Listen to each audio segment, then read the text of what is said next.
A12 una pang matlana dria is unsa ning alternative obligation. Kaning alternative obligation kani kay naay right ang debtor na makapili kung sa may obligation na or kaya gusto niya buhaton dito sa iyahang creditor. So daghan siya choices dire na pwede niya buhaton. So kapag nakapili na siya kung sa may gusto niya hatag dito sa iyang creditor, dapat ang creditor ma-aware kung sa may napili niya. Ug dapat musugot po ang creditor kung sa may napilian niya dito sa choices niya. For example, kani si Joaquin kay nakasaa dito kay Julia na pagasunod si Mana kay nara sa tulo ay ang paliton na para pang regalo sa iya ha. Nadri is kuan bag, dress or kaya sandal. So kani dra sa tulo kinaay nara kay Joaquin ang power or kaya o lagi ang power nga kung sa may gusto niya paliton dito kay Ana. So napilian niya kay bag. So dapat ma-aware si Ana kung nabag ang paliton ni Joaquin. So nga na ang facultative obligation.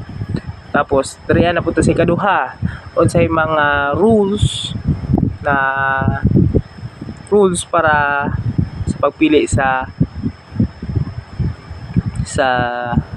alternative obligation. So parehar po sa akong giingon giniha, kadalasan ang ginahatagan gyud diri nga power is ang power na magpili sa kanus niya mahatag ang obligation or kaya kanus mabuhat kung sa may condition sa isa ka agreement kay ang part ra sa debtor kay ang debtor naman ang nakabalo kung kaya ba niya i-provide ang obligation or mabuhat ba niya ang condition or hangtod asa taman ang kaya niya magbayad. Siya imutan siya kung kanus siya na kakayahan na muhatag kung sa may dapat ihatag niya dito sa yang gikautangan or kaya sa creditor na side. So kapag dire sa alternative obligation, kapag daghan matag choices dire pareha sa giingon ako gaginiha, siya makapili kung sa ihatag niya dito sa creditor. Kapag makapili na siya, dapat ma-aware ang creditor o dapat pasok na dito sa kagustuhan sa creditor or kaya masugot ra ang creditor sa choice niya ipili niya dito sa iyang mapilian na obligation o gusto niya buhaton. So that's it. Ikatulong pangutan na unsa ba ning facultative obligation. So kaning facultative obligation kay isa lang ang obligation na dapat buhaton.